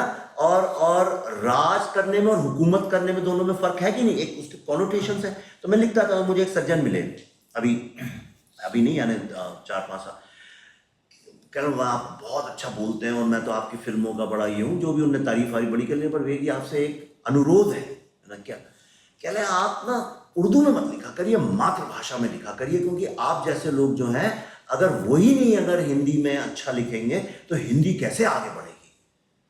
मैंने कहा ऐसा नहीं है यार, हम तो लिखते हैं बस, जैसा नहीं कहते। मैं आपको एक बात बताऊं, जब आदमी अपनी मातृभाषा में लिखता है ना, तो उसकी दिल की आवाज निकलती है। मैंने कहा अच्छा भाई ये बताइए कि दिल शब्द कौन सी भाषा का है और ये आवाज शब्द किस भाषा का है? पहले आप मुझे हिंदी में बताइए जो आप कहना चाह रहे हैं, मैं हिंदी में लिखना शुरू कर दूंगा। क्या बात है। अच्छा, जो लोग लड़ रहे हैं हिंदी उर्दू के लिए, वो खिड़की, दरवाजा, कमरा, दिल, यही शब्द यूज करते हैं ना, उनको यही नहीं पता है कि कौन सा ये उर्दू है कि हिंदी है जिसको। तो जब आपको यही क्या, और देखिए भाषा का मतलब क्या है, मैं तो ये कहता हूँ कि कोई आपका बंधु खड़ा है सामने 500 मीटर दूर आदमी, उसको आप यूं कर दीजिए तो चला आएगा आपके पास, आपने कोई शब्द ही नहीं इस्तेमाल किया। भाई मैं तुमको मजे की बात बताऊंगी, इतना अच्छा वो ये टॉपिक मिला कि किसी भी धर्म की भाषा कौन सी होती है जिसमें उसके धार्मिक ग्रंथ, तो हिंदुओं के धार्मिक ग्रंथ जो है संस्कृत में, तो हिंदी हिंदुओं की भाषा नहीं है, उर्दू मुसलमानों की भाषा नहीं है, उर्दू उनके फारसी में, अरबी में, अरबी में, हाँ, अरबी में, फारसी में। अरबी। तो इतनी फारसी कैसे आ गई उर्दू में? मैं वही बता रहा हूँ, फारसी ये जबान है ईरान की। हाँ, अच्छा, ईरान फारस की। हाँ, ईरान का कल्चर, ईरान की सब चीज हमेशा बहुत रिच रही है वहाँ का। तो ईरान, हिंदुस्तान में क्या है, ये इतनी मजेदार बात है, इस पर तो एक बहुत वो होना चाहिए, और मैं थोड़ा बहुत बताता रहता हूँ लोगों को कि हिंदी और उर्दू दोनों सगी बहन हैं, क्योंकि दोनों हिंदुस्तान में पैदा हुई हैं, हिंदुस्तान के अलावा कहीं नहीं बोली जाती, है ना। और आपको पता है कि जब ये हिंदुस्तान में क्या है, हर 200 किलोमीटर के बाद भाषा चेंज हो जाती है। 200 भी नहीं, मैं तो कहूँगा हर 100 किलोमीटर में चेंज होती है। इतनी भाषा है, भोपाल और होशंगाबाद 100 किलोमीटर है और चेंज हो जाती है। तो इतनी भाषा है। अब क्या है, जैसे यहाँ पे हुकूमत तो करेगा, लेकिन आप कम्युनिकेट कैसे करोगे? तो ये भाषा का क्रेडिट जाता है, जो मैं सबसे बड़ा हिंदुस्तानी किसी को मानता हूँ इस धरती पे, वो था हजरत अमीर खुसरो। उसने ये भाषा को, मतलब पूर्वी से निकली है, भोजपुरी से, पूर्वी से निकली है ना, काफी मिक्सचर है ना। तो इसके अंदर क्या है, जो अमीर खुसरो ने देखो ये भाषा का इन्वेंट किया, अमीर खुसरो ने कव्वाली इन्वेंट की, है ना। अमीर खुसरो ने, जिसपे आज पूरी दुनिया चल रही है, सवाल जवाब पे, ये क्वेश्चन आंसर जो होते हैं, ये अमीर खुसरो का इन्वेंशन है। वो पोइट्री में क्वेश्चन पूछते थे बच्चों के लिए, एक जानवर ऐसा जिसके दुम पर पैसा, समझे ना। फिर ख्याल गायकी उन्होंने इन्वेंट की, ख्याल बताइए, उन्होंने सितार इन्वेंट किए, उन्होंने तबला इन्वेंट किया, है ना। तो ये आदमी, और उसका आप पढ़ो किताब में भी, तो उन्होंने ये लिखा कि अगर मरने के बाद अल्लाह मुझसे पूछेगा तुम्हें क्या चाहिए, तो मैं कहूँगा मुझे वापस हिंदुस्तान में भेजिए, उससे खूबसूरत मुल्क पूरी दुनिया में नहीं है। और उन्होंने रीजन लिखे उसमें कि इस मुल्क की क्या क्या खासियत है। तो क्या है हिंदी। अच्छा, क्या हुआ फिर उसके बाद, पर्शियन जो है ना, वो हिंदुस्तान की 550 साल सरकारी जबान रही। जो ऑफिशियल लैंग्वेज थी ना 47 तक, वो इंग्लिश नहीं थी, पर्शियन थी। इसलिए तुम देखना, पुराने तुम्हारे दादा हो, मेरे दादा हो, सबको फारसी आती थी। और हमारे कहावत क्या है, हाथ कंगन को आरसी क्या, और पढ़ा लिखे को फारसी क्या। मतलब जो पढ़ा लिखा है उसको फारसी तो आती है, तभी तो पढ़ा लिखा है वो। नहीं, ये सब देखिए, तो कोर्ट की जबान आज तक पर्शियन है, अदालत पर्शियन, मुवक्किल, मुल्जिम, हाजिर हो, दफा, है ना, बहस, जिरा, ये जितनी चीजें हैं, आर्मी में सब उर्दू इस्तेमाल करते हैं। तो ये क्या है, फारसी के शब्द हैं वो। हाँ, उर्दू और हिंदी जो है, हिंदू, हिंदी, ये भी तो फारसी है। ये हिंदू शब्द जो है, ये भी पर्शियन है। नहीं, मैं तो बोलता हूँ, कई हर स्पीचेस में बोलता हूँ, मैंने कहा हमको तो बहुत गर्व होना चाहिए इस बात का कि पूरी दुनिया में मुस्लिम लोग रहते हैं। माइनॉरिटी हैं, अमेरिका में भी माइनॉरिटी हैं, ब्रिटेन में भी माइनॉरिटी हैं, फ्रांस में भी, जर्मनी में, हिंदुस्तान में तो है ही। मैं ये कहता हूँ, बातें सब करते हैं माइनॉरिटी राइट्स की और माइनॉरिटी के लिए ये वो। पूरे दुनिया में एक ही मुल्क ऐसा है जहाँ पे एक जुबान है जो सिर्फ माइनॉरिटी की है, और पूरा इंडिया बोलता है उसको। कोई ऐसा लड़का नहीं है जब उसे मोहब्बत हो तो उस बिना उर्दू के काम चला सके। उर्दू को बताऊं मैं, ये तो ये तो अच्छी बात है, इसमें क्या बुरी बात है? माइनॉरिटी की जबान उर्दू को मालूम कब ये किया गया है? ये अभी पिछले 25-30-40 साल में। हाँ, ये राजनीति ने किया। उर्दू जो है ना, वो पूरे नॉर्थ इंडिया की जबान है। आपको मिसाल दूंगा, अभी 2004 से 2014 तक, मैं पुरानी बात नहीं बता रहा, प्राइम मिनिस्टर हाउस पार्लियामेंट में सिर्फ उर्दू वालों को नौकरी मिल रही थी, क्योंकि मनमोहन सिंह उर्दू ही पढ़ना जानता है। टेलीप्रॉम्प्टर पे दुनिया में कहीं पे भी जाए सिर्फ उर्दू वाले साथ जाते थे, क्योंकि वो हिंदी जानते हैं और उर्दू जानते हैं, है ना। अब आप आओ धर्मेंद्र, हमारे इतने बड़े स्टार हैं, जब धर्म जी के लिए हम काम करते हैं तो हमको उनको उर्दू में लिख के देना पड़ता है, क्योंकि वो हिंदी नहीं पढ़ पाते। मैं प्राण साहब के पास गया, अपन प्रेम चोपड़ा शूटिंग कर रहे थे, प्रेम चोपड़ा भी उर्दू ही पढ़ते तो हैं। उन्होंने डायलॉग बोले तो उन्होंने उर्दू में लिखा बैठ के। अरे मैं प्राण साहब के पास पहले गया तो प्राण साहब तो मेरे ख्याल से बड़े कट्टर हिंदू टाइप के थे। मैं गया तो उन्होंने बोला हाँ करूँगा, तो मैंने स्क्रिप्ट दे दी। कहने लगे ये तो मैं पढ़ नहीं सकता। तो मैंने कहा मतलब, कहने मुझे सिर्फ उर्दू आती है, मेरे लिए उर्दू में लिख के दीजिए आप। मैं वही कह रहा हूँ ना कि सुनील दत्त कितने बड़े स्टार बन गए, मिनिस्टर थे, लेकिन हिंदी नहीं पढ़ पाते। नहीं, ये वाहियात, जितनी ज्यादा भाषा, हाँ, ये गलत बहस, कैसी बहस, ये बहस थी नहीं इस देश में। उर्दू, और मैं अभी किसी को बोल रहा था, किसी पॉलिटिशियन को बोल रहा था कि उर्दू और हिंदी मालूम कैसे है कि शक्कर और पानी मिल गए। अब आप बोलो इसको अलग करके दिखाओ, कोई दुनिया की ताकत अलग कर ही नहीं सकती, कितनी कोशिश कर। आप जो कर लो, कुछ भी कर लो। अरे भाई, आपको उर्दू के खिलाफ बोलना है तो उसमें भी 4 उर्दू के शब्द इस्तेमाल करने ही पड़ेंगे। खिलाफ बोलना ही पड़ेगा उर्दू। अच्छा, मैं आपको एक बात बताऊं, जो मुस्लिम लोग हैं वो भी इतने हिंदी के क्लिष्ट वर्ड यूज करते हैं अपनी बातचीत में। आप यूपी जाइए, कितने करते हैं, उनको भी नहीं पता क्या कर रहे हैं। भाई देखिए, जितनी ज्यादा जुबान आएंगी उतना आपका कम्युनिकेशन बेटर होगा, आपको भी आनंद आएगा। ये जो जन पैदा होता है वहाँ की ज़बान बोलते हैं। हाँ, अभी आप देखो ना, आप तमिल में चले जाओ, मैं जाता हूँ, मैं रहमान से मिलने जाता हूँ, उसकी पूरे स्टाफ से मिलता हूँ, वो मुसलमान हो चाहे हिंदू हो, उनको तमिल कलाम कुछ आता ही नहीं। बंगाल आप चले जाओ, बंगाली मुसलमान से बात करो, उसको हिंदी नहीं आती। आप बनारस के मुसलमानों से करो, बनारसी बोलते हैं। तो वो क्या, वो जिस जबान हमेशा रीजन की होती है। महाराष्ट्र के लोग क्या बोलते हैं, मराठी। आप यहाँ मराठी तो बोलते वो जबान जो है वो रीजन की होती है। अच्छा, और अगर आपको ये मिली जुली हिंदुस्तानी टाइप की बात नहीं समझ में आएगी, जो हिंदी बोलो उर्दू बोलो, हिंदुस्तानी अगर बोलो, जो मिक्स कर दिए, तो आपकी किताब जो है मेरे हिस्से के किस्से, आप कैसे समझेंगे? तो यानी आप दुष्यंत कुमार को पढ़ेंगे ही नहीं, आप गालिब को पढ़ेंगे ही नहीं, तो आप छोड़ दीजिए इन सबको पढ़ना। मैं क्या कहता हूं कि आप वो हर चीज, ये लड़ाई, मैं देखिए, आप समझ रहे हैं मेरे को कितना लोग गाली देंगे इस डिस्कशन के बाद, लेकिन मुझे अरे मैं फंडामेंटलिस्ट, अरे भाई मैं बेवकूफ थोड़ी हूँ,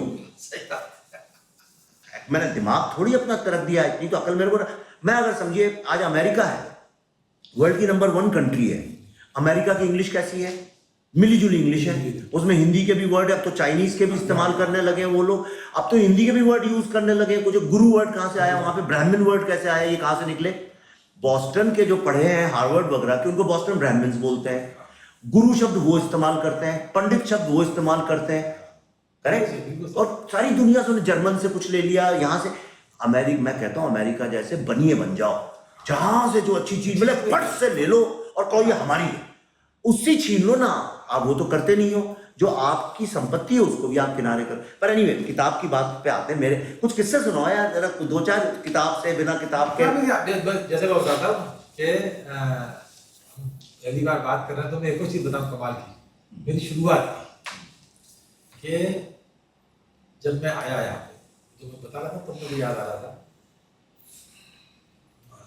तो 80s का हिंदुस्तान भी अलग था, बम्बई भी अलग था, और भोपाल के घर तुमको पता है कि भोपाल में टीवी भी ठीक से नहीं आया था।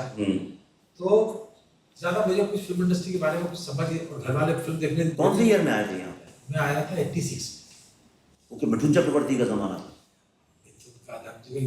बच्चन साहब का कम खत्म हो रहा होगा, 85 में तो बच्चन साहब चले गए थे ना वो इलेक्शन करने वहाँ। नहीं, लौट के आ गए थे ना, हम वगैरह सब बनी उसके बाद ही बनी। हाँ, है ना, शहनशाह बच्चन साहब के 1-2 साल में ही आ गए थे लौट के। प्ले कर रहा था तो शहनशाह की शूटिंग चल रही थी, तो क्या 1-2 साल में लौट के आ गए थे वो? मुझे ये याद नहीं है कितना हम जल्दी लौट के आ गए थे, उन्होंने पूरा काम किया। जब उनका कुछ कंट्रोवर्सी हुई, वो लौट के आ गए थे कि मैं यही जगह ठीक है मेरे लिए, यही काम करूंगा। और उन्होंने फिर उसके बाद शहनशाह की अपना मनमोहन देसाई, मैं कहता हूँ हिंदुस्तान, मैं हमेशा कहता हूँ हिंदुस्तान की राजनीति में वही एक सही डिसीजन हुआ है बाकी सब बेकार है। एक वही है कि बच्चन साहब वापस आ गए, तो देखो क्या फिल्में की उसके। तो कैसे बम्बई आए, तो कैसे शुरू किया है? एक भोपाली के स्ट्रगल की कहानी बताइए। तो मैं जब आया तो मेरी वो 80s में आया, मैं 85 दिसंबर में पहली बार आया था, 86 से। तो मेरी उम्र बहुत कम, 19 साल का था। और उस टाइम का 19 साल का बच्चा जो, और 10 साल का होता था आज के 10 साल के बच्चे भी इतनी समझ होती है, उस टाइम को 19-20 में होती थी। तो जब मैं किसी से कहता था मैं राइटर हूँ या मैं लिखना चाहता हूँ, तो मेरा बड़ा मजाक आता था, बड़े बच्चे की तरफ था बिल्कुल, कि बेटा बड़े हो जाओ, ये बच्चों के नाटक नहीं लिखना स्कूल के। फिल्म का मतलब होता है जिंदगी लिखना, जाओ पहले दुनिया देखो, सड़कों पे भूखे भटको, फुटपाथों पे सो, रिश्तों के दर्द महसूस करो, किसी से इश्क करो, उसका दिल तोड़ो, अपना दिल तोड़ो, तब वजन आता है राइटिंग में। तो मैं रिटर्न होता था कि आप मेरी उम्र, मेरी शक्ल में क्यों देख रहे हो, मेरे ख्यालात देखो, मेरे सब्जेक्ट देखो, मगर कोई सीधे से सुनने को भी तैयार नहीं होता। तो फिर मैंने कहा क्या करूँ, तो फिर मेरा एक काम आता, थिएटर करते थे भोपाल में, तो यहाँ थिएटर करना शुरू कर दिया। तो मैंने थिएटर करना शुरू किया यहाँ पे। तो एक भोपाल का थे हमारे सीनियर भारत भवन के अरुण वर्मा। हाँ, मैं जानता हूँ अरुण वर्मा मेरे बड़े भाई के दोस्त थे बचपन से, थिएटर में भी मुझे साथ काम किए थे। अरुण मुझे लेके गए, चलो अपन। अरुण अभी है यहाँ बम्बई? अरुण की डेथ हो गई। कब? मेरे साथ का ही है वो, मेरे साथ का है। डेथ हो गई। अच्छा। तो यहाँ पृथ्वी लेके आए वो मुझे, और फिर इन शॉर्ट फिर हम लोगों ने प्ले करना शुरू किया। अन्नू कपूर मिल गए। अन्नू कपूर जो है और हमने ग्रुप बनाया और पारसी थिएटर किया, लैला मजनू। खैर, तो मेरा सर्किल बनता रहा, धीरे धीरे लोगों को, करीबी लोगों को मैं अपनी कहानियाँ सब्जेक्ट सुनाता था। अच्छा, लोग बोलते ना भोपाली बातचीत भी करते हैं जी और आप कर करके, तो वो बच्चे की इमेज थी मेरी। तो मेरे इमेज तोड़ने के लिए मालूम क्या किया, बिना नंबर का काले फ्रेम पर चश्मा लगाना शुरू किया कि कुछ फेस पे मेच्योरिटी, कोई गंभीरता आ जाए। हाँ, पर यंग तो अभी भी लगते हो। अभी देख के कोई ये नहीं कह सकता कि क्या बोलते हैं जो यानी बाल काले नहीं करो तो फंस जाओगे फिर। तो काफी कुछ किया मैंने, लेकिन जो मेरे फिर करीबी दोस्त थे ना, उनको मैं बैठ के सिर्फ सब्जेक्ट और अपने आइडियाज और कहानियां ही सुनाता था। तो जो मेरे शुरू में दोस्त बने करीबी, जैसे अनु भाई, उनको सुनाता था। फिर साजिद नडियाड वाला, हाँ, तो साजिद मेरा बेस्ट फ्रेंड था, भाई की तरह, उसकी मदर मेरी मदर। तो हम लोग रोज रात को गप्पे लगाते थे बैठ के, तो सिर्फ हम लोग का डिस्कशन, ये कैरेक्टर, कहानी और यही किस्से होते थे। तो करीबी दोस्तों को पता लगना शुरू हुआ कि इसके बाद अच्छे सब्जेक्ट है। अच्छा। तो जो मैं हमेशा बताता हूँ कि मेरी पहली फिल्म मेरे को मेरे जन्मदिन भी मिली थी, मेरा बर्थडे तोहफा। क्या हुआ, मेरा एक दोस्त, कौन सी तारीख? 23 मार्च। अच्छा, 90 अभी गई है, अभी गया है। हाँ, तो मेरा एक दोस्त था उदय बावकर, महाराष्ट्र के, वो टेक्सटाइल इंजीनियर था, ग्वालियर का था, और वो हमेशा मेरे साथ ही रहा, हम दोनों साथ ही रहते थे। और उसका बचपन से आपको बर्थडे वर्डे मनाने का बड़ा शौक होता है। तो मेरा नेक्स्ट डे बर्थडे था 22 मार्च को, मेरी जेब में 1 रुपये नहीं थे। मैं बड़ा दुखी था, मैं कहा उदय यार, कल बर्थडे, पार्टी नहीं कर सकते, दोस्तों को खाना नहीं खिला सकते यार। तो उदय बड़ा बोला, अरे गुरु फिक्र नहीं करो, सब हो जाएगा। अब मैं दुखी सो गया। सुबह उठा, उदय ने उठाया कि अन्नू भाई आए, अन्नू कपूर, अन्नू भाई आए, बेटा बर्थडे मुबारक हो, मुझे घड़ी दी उन्होंने गिफ्ट में, है ना। खैर, तो बर्थडे मुबारक हो। तब वो कमा रहे थे इतना, घड़ी घड़ी दे देते? भाई स्टार बन गए थे, मिस्टर इंडिया आ चुकी थी सब। हाँ। तो पिक्चर मिली मुझे 91 में, 23 मार्च। तो बोले कि बेटा मेरी रात को शूटिंग है, तू घर आ जा, लंच मेरे साथ। ठीक, मैं गया, लंच किया, उन्होंने वो घड़ी दी मुझे। बाहर निकला तो उनका ग्राउंड फ्लोर पे घर था, उनके पड़ोसी थे महेंद्र शाह करके, डायरेक्टर प्रोड्यूसर थे। अच्छा, तो वो कॉर्डलेस फोन लेके किसी को गाली बक रहे थे। तो क्या हो गया महेंद्र भाई? अरे बोले यार, मेरे प्यार की इतनी बड़ी हिट हुई है, उसकी हीरोइन को मैंने मुश्किल से साइन किया, पकड़ा है। दिव्या भारती? नहीं, वो तो भाग्यश्री। और ये राइटर्स को मैंने आनंद होटल में बिठाया हुआ है, वो पूछ रही कहानी सुनाओ, ये कहानी लिख ही नहीं पा रहे। तो अनु भाई बोले रूबी सुनो, उसके बाद अच्छी कहानी है। बोले आप बापू मुझे अंदर ले गए, सुना कोई भाग्यश्री के लाए। मैंने आइडिया सुनाया, उन्होंने मुझे ऐसे देखा, जेब में हाथ डाले और 2,500 या 5,000 रुपए थे। बोले ये कहानी मेरी होगी। तो मुझे फिल्म से ज्यादा खुशी इस बात की हुई कि यार वो पार्टी के पैसे आ गए, रात को बर्थडे है। और मैं हमेशा बोलता हूँ कि अनु भाई ने ऐसी घड़ी दी मुझे बर्थडे के दिन कि मेरा वक्त ही बदल गया। वाह, क्या बात है, क्या बात, क्या बात। और उसके बाद रुके नहीं? पहली फिल्म, फिर उसके बाद रुके ऊपर वाले कर्म से। हाँ सर, नहीं, अपन एक काम करेंगे, एक दिन बैठो बिना टाइम के, और जितनी फिल्में जो लिखी हैं, हाँ। क्या माहौल होता था। मुझे कई लोग पूछते हैं सर क्या, तो मैंने कहा भाई मैं उस ज़माने का नहीं हूँ, मैं तो बहुत बाद में आया। तो कैसे लिखी, कैसे बिना स्क्रिप्ट के हो जाती थी, कैसे हीरो लोगों के टेंट्रम्स और ये सब होते थे, सारे बड़े मियाँ छोटे मियाँ के किस्से, सारे किस्से फिल्मों से रिलेटेड करेंगे। आज तो ये इसी की बात अपनी चल रही थी। नहीं तो और कुछ आप अपनी किताब के बारे में बताना चाहते हैं? कुछ ये अमेज़ॉन पे मिल जाएगी? हाँ, अमेज़ॉन मिल जाएगी। और ये किताब मतलब कितने की है?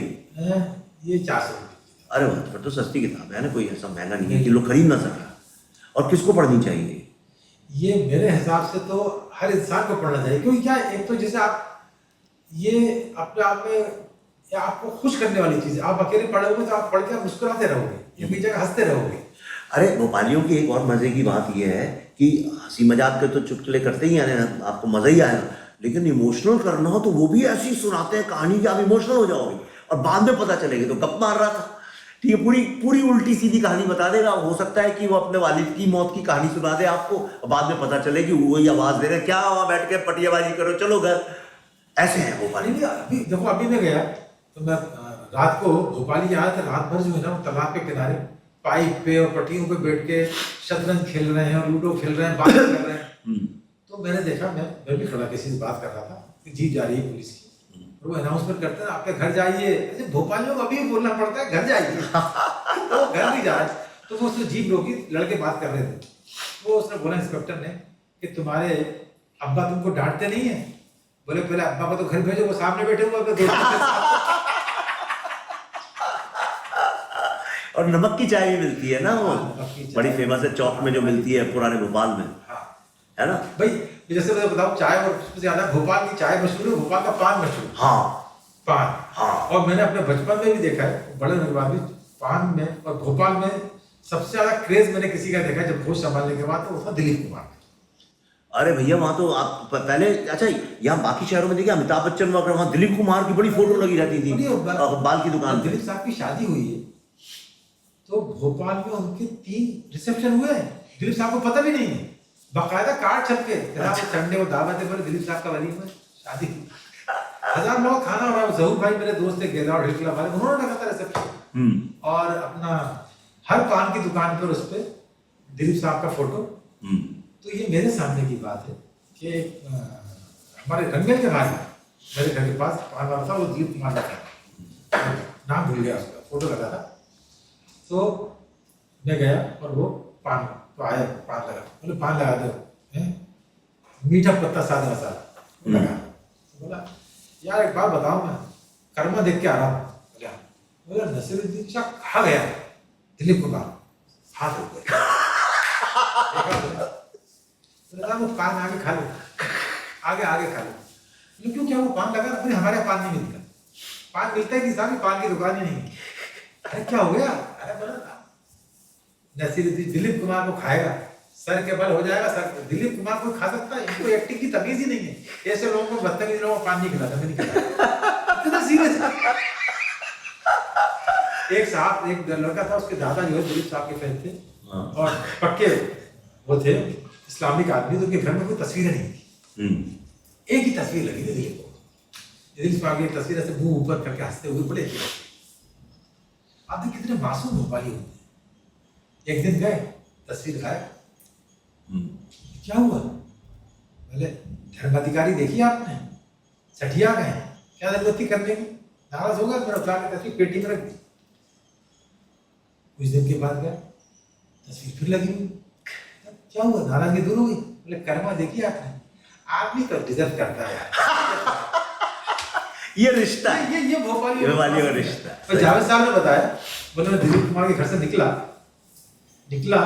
और गाड़ी में बैठ रहा था, तो अचानक एक साहब खड़े थे, मियाँ बीवी बच्चे सब पूरी फैमिली, और भागते हुए मुझे पहचान गए। जावेद साहब आधा मैं भोपाल से आया हूँ, मेरा नाम अजीज। बोले साहब ये, बोले वो दिलीप साहब का घर है, इलाका होते, मिलना तो बड़ा मुश्किल। बोले अच्छा। तो बच्चों की तरफ देखा, बच्चों से बोले बेटा सलाम करो, दिलीप कुमार का घर है, और आप अगर मिले तो कहना अजीज आया था फैमिली साथ भोपाल से, और उसने सलाम किया। अच्छा एक और विश्वनाथ साहब बड़ा अच्छा, कि भोपाली कितने मासूम होते हैं। क्या हुआ, मेरा 89 में अप्रेंटिस बस्ट हो गया, मरते मरते बचा, यहाँ एडमिट रहा, खैर भोपाल गया आराम करने, वहाँ जॉइंटिस हो गए, तो काफ़ी दिन रहा था।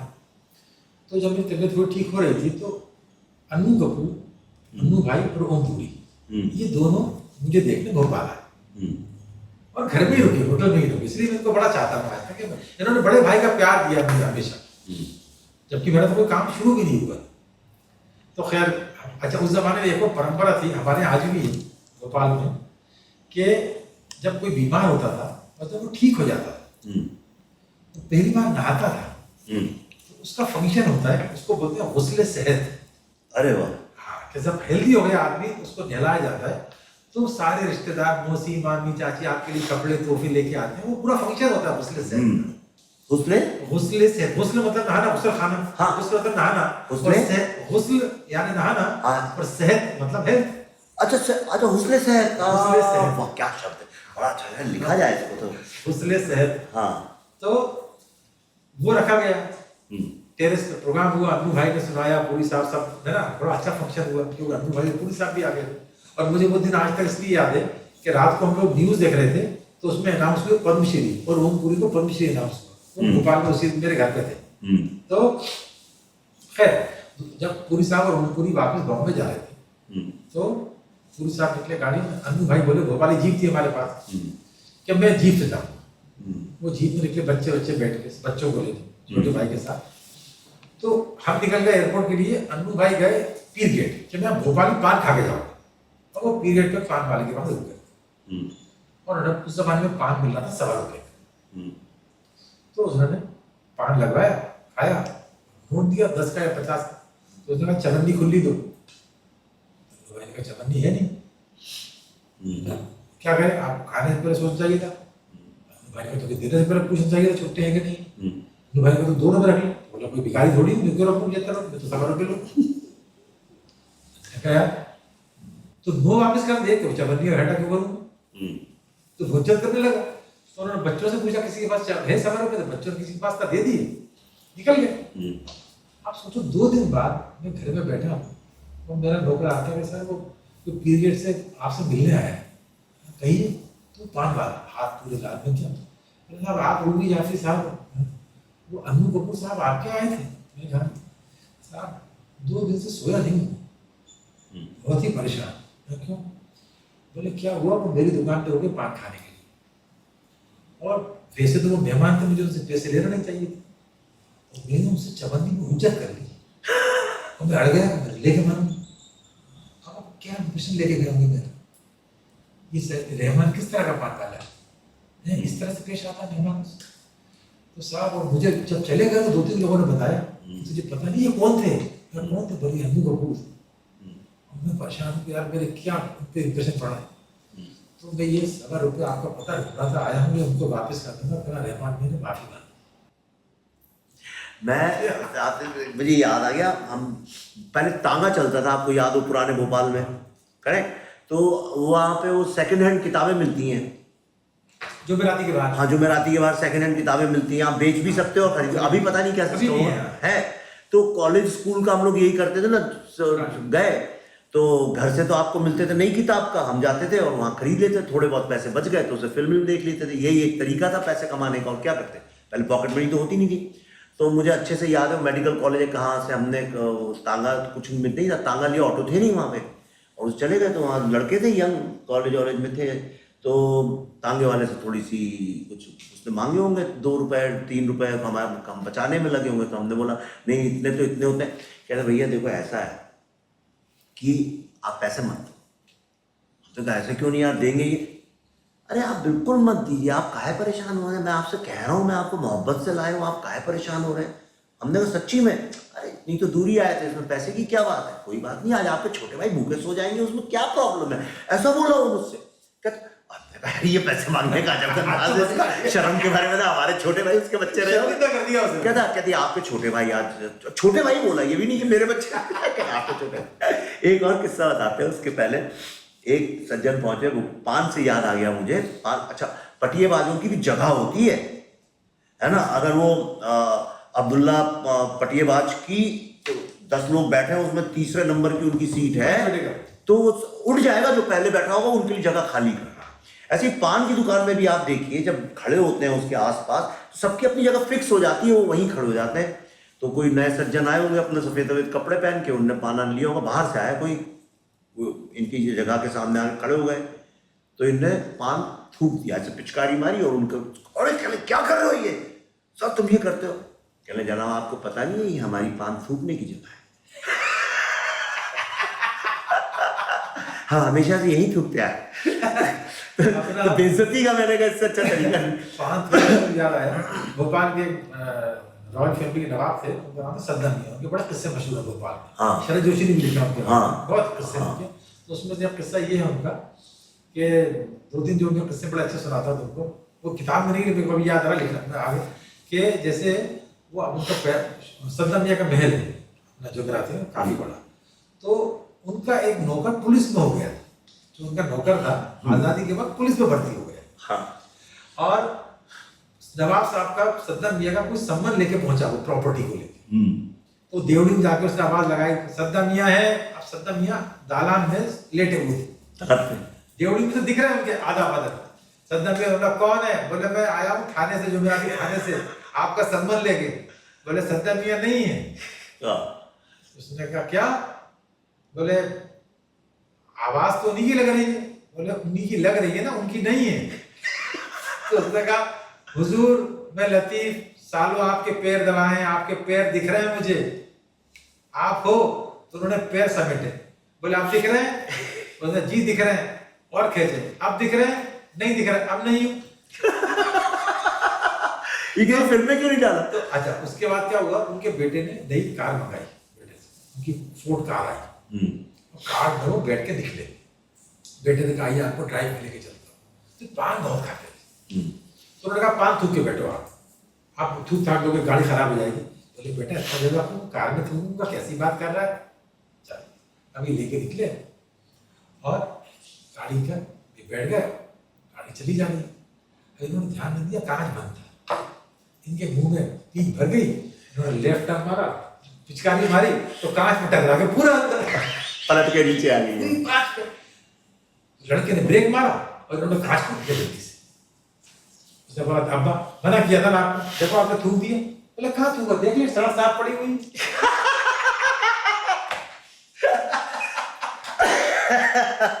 दुनिया में झूठ सुने, गप्पे सुनिए, महागप्पे सुनिए, लेकिन बतौलेबाजी एक कला है। पर मैं सच्ची कह रहा हूँ रूमी, दिल खुश हो गया आपने किताब लिख दी। क्योंकि देखो क्या है कि कल्चर, हम कहते हैं हेरिटेज, मैं कहता हूँ भाई वो हेरिटेज बताओ तो, जिसके बारे में बात करते हो, भाषण देते हो, दिखाओ तो कहाँ है वो हेरिटेज भाई, दिखना भी तो चाहिए। तो इसी तरह से दिखता है, हम जब तक पुरानी बातों को जोड़ के इकट्ठी करके नहीं रखेंगे। और ये साहित्य है, इसको कोई गलत ना समझे, साहित्य कहाँ से पनपता है, ऐसे ही जो उग गया वो साहित्य है। और जब अब देखो यार, ग्लोबलाइजेशन, अर्बनाइजेशन में क्या धीरे धीरे सब चीज़ें खत्म होती जा रही है, खूबसूरती खत्म होने जा रही है ना। मैं लखनऊ गया था तो बड़े साल बाद तो हमारे दिमाग में तो वो ये था कि लखनऊ में मज़ा है और नखनऊ में फील है, समझे ना।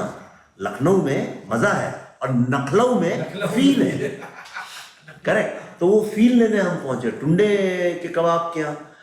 मेरे को बड़ा अफसोस भी हुआ, अरे वो आता है हमेशा मिल, इसलिए अफसोस हुआ अब ये सब चीज़ें ना कमर्शलाइज हो गई हैं। अब वो लकड़ी की बेंचेस चली गई हैं, प्लाक का नील कमल की वो लाल पीली हरी रंग की वो आ गई, तो दिखने में ही मेरे को इतना गंदा लगता है। फिर चाय भी वो अब वो कागज़ के कपों में आने लगे हैं, देने वाला जो लड़का है वो वहाँ की भाषा नहीं बोलता है, टेस्ट भी जो है वो सारे इंटरनेशनल लोगों के लिए सूट कर दिया गया है, फोटो लगी है बड़ी। तो जो एक अबे आप क्यों कहते हैं कि माँ की हाथ की दाल है, दादी के हाथ का अचार है, नानी का, तो वो अचार ऐसा थोड़ी कि बेड़ेकर को हम बोलने लगे नानी का अचार। तो इसलिए ये जो आपने किया बड़ा अच्छा काम किया, बहुत ही अच्छा किया है। और मैं पहली फुर्सत में इसको पढ़ता हूँ, पढ़ाता हूँ, और अगली बार होगा तो किताब लेके कुछ किस्से करें। पर एक आप वायदा करके जाओ कि एक बार आएंगे बिना घड़ी देखे हुए, लंबा बैठेंगे 100% और सिर्फ फिल्म इंडस्ट्री के किस्से करेंगे, ठीक है? बहुत बहुत शुक्रिया, बहुत शुक्रिया। और मजा आ गया। और ईश्वर करे ये किताब बहुत चले और लोग पढ़ें इसको, और अपने भोपाल का नाम रोशन हो, सिर्फ हम लोग रोशन करें, किताबें भी करें। और तुम्हारे साथ मुझे है ना बात करते हुए 80% टाइम तो ये याद ही है ना कि कैमरा भी है, मजा बात करने में इतना आता है, वरना आप भी कॉन्शियस हो जाते थे कई बार। कैमरा कहाँ है मुझे तो शुक्रिया। Thank you.